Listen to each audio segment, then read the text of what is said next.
Y a esta hora conversamos vía Skype con el analista político Alejandro Barahona. Buenas tardes, bienvenido, don Alejandro. Muy buenas tardes, Gustavo. Un placer estar con ustedes analizando este tema de tanta trascendencia para todo el hemisferio. Fíjese, don Alejandro, la preocupación, todos hemos visto las noticias las últimas horas sobre este choque, ¿no? El enfrentamiento político que se vive en Brasil, el Congreso, el Senado y lo del juicio político contra Dilma Rousseff. ¿Qué piensa usted de esto? ¿Cómo ve ese panorama? Bueno, mire, la situación en Brasil no ha hecho otra cosa que complicarse, porque como usted bien apuntaba, es un choque entre fuerzas políticas, no solo representadas en la Cámara, sino también en el Senado, choque entre el Ejecutivo, el Legislativo, y por qué no decirlo también, un choque con la ciudadanía, que está muy disconforme con la situación, no solo política, sino también económica. Todo esto se suma en un cóctel muy complicado que no ha hecho otra cosa que ir perdiendo la confianza en la clase política y por supuesto en el gobierno. Y eso no le hace bien a América Latina, no le hace bien a América Latina, no solo por el proceso de impeachment, sino también porque al final de cuentas se tambalea otra de las democracias del país más poblado y más grande de toda América Latina.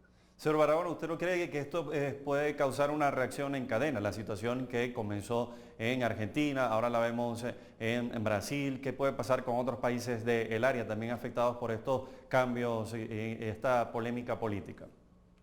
Bueno, mire, en realidad pareciera que en América Latina hay un proceso de reacomodo y no solo lo digo por Brasil, todos estamos al tanto también de lo que sucedió en Argentina, de lo que también un poco se ha ido generando en otros países del continente y Bolivia no escapa de ello y entonces en general tenemos un ambiente de reacomodo por un lado. Por el otro lado, bienvenido si este proceso, digamos, de reacomodo tiene que ver también con el tema de la lucha contra la corrupción. Eso transparenta no solo la discusión, sino el actuar de los gobiernos. Y por supuesto, dentro de esta lógica también habría que decir que empodera a la ciudadanía, una ciudadanía que ha sido un protagonista no solo en Brasil, en otros países, pero en este caso sin duda ha tenido un papel que jugar y por supuesto no solo en las calles, sino también en las redes sociales. Entonces, hoy día tenemos muchísimos elementos que analizar en una situación como es el caso de Brasil y sus repercusiones también en organismos regionales como UNASUR y como la misma OEA. Ambos secretarios se han manifestado en contra del proceso del impeachment, básicamente porque es un proceso político, no estamos hablando de un proceso legal que está enfrentando la presidenta Rousseff, sino un proceso político y que este no debería de estar por encima de la voluntad popular que eligió o religió a Dilma Rousseff en su segundo mandato a cargo de Brasil. Entonces, por supuesto, también en este choque del que estamos hablando tiene que ver también con el respeto a los procesos internos que tiene cada país, pero también el respeto a las voluntades de la mayoría. Señor Barahona, ¿y qué piensa? ¿Este impeachment en el Senado podría prosperar en las próximas horas o va a seguir ese conflicto? Mire, todo hace pensar que efectivamente se tiene que llegar a una decisión en el Senado. Ya en la Cámara de Diputados se había tomado una decisión por tres cuartas partes. En el Senado, conformado por 81 senadores, al menos 50 se han manifestado a favor de votar el impeachment cuando han sido estos consultados aunque necesariamente, digamos, se requerirían apenas 41. Entonces, ahí hay un margen que hace previsible que el proceso pueda ser no solamente votado, sino en contra de Rousseff, que ha ido perdiendo esos apoyos, inclusive en el Senado. Y lo digo porque también uno de sus aliados naturales es precisamente Michel Temer, que es el vicepresidente y quien de alguna manera representa al movimiento democrático brasileño, que es el grupo más importante, tanto en la Cámara de Diputados como en el Senado. ¿Y Entonces, cuál, efectivamente, la pregunta es con qué apoyos cuenta Dilma Rousseff en medio de un proceso que es eminentemente político, con una particularidad adicional. Tenemos que sumar que es un proceso político, aquí no está siendo juzgado el tema de corrupción, Y por supuesto, tenemos aquí dos variables que tienen que ver muchísimo, que ya la adelantamos, la disconformidad ciudadana por una economía en una situación complicada y por supuesto habría que sumarle a esto los altos niveles de desempleo. O sea, hay una situación socioeconómica también que se suma.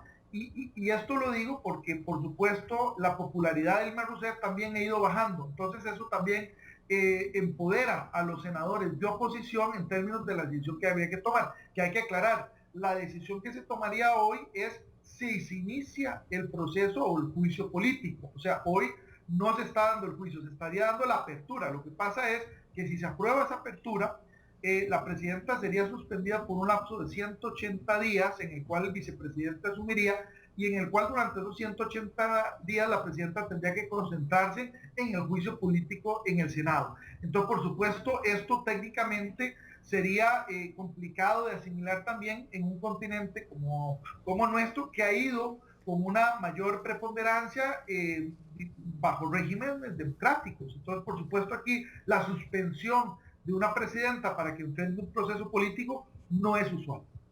Señor Barahona, ¿y qué piensa la gente, el común de la gente en Brasil? Dijo que había bajado mucho la popularidad de la presidenta Dilma Rousseff, pero ¿esto en qué podría finalizar? Bueno, mire, las calles están sin duda alguna muy convulsas el día de hoy en Brasil, pero así ha sido la tendencia en los últimos meses.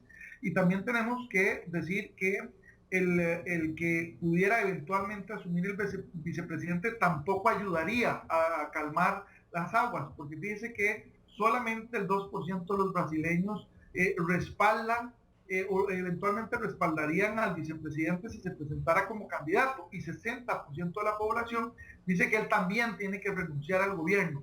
Entonces, básicamente, digamos que lo que vemos en el corto plazo es un proceso que no va a traer la tranquilidad a los diferentes sectores, pero que por el otro lado también tenemos que ser muy responsables en esto.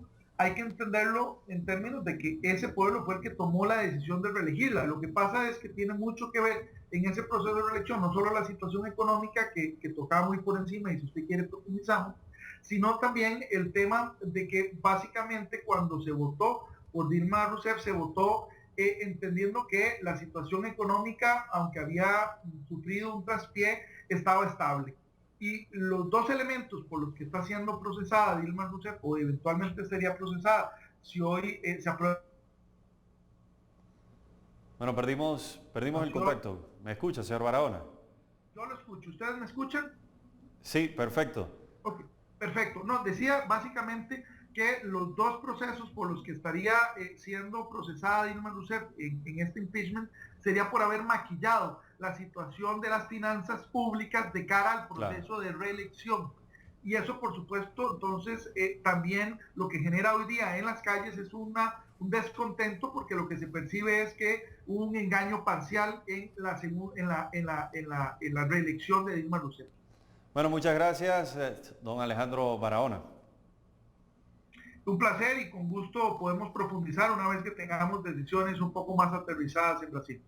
Estaremos pendientes. Muchas gracias al analista político Alejandro Barahona, que hoy estuvo con nosotros profundizando en este tema de la situación del juicio político, el posible juicio político contra Dilma Rousseff. Con esta información vamos a una pausa, al regreso volvemos con más.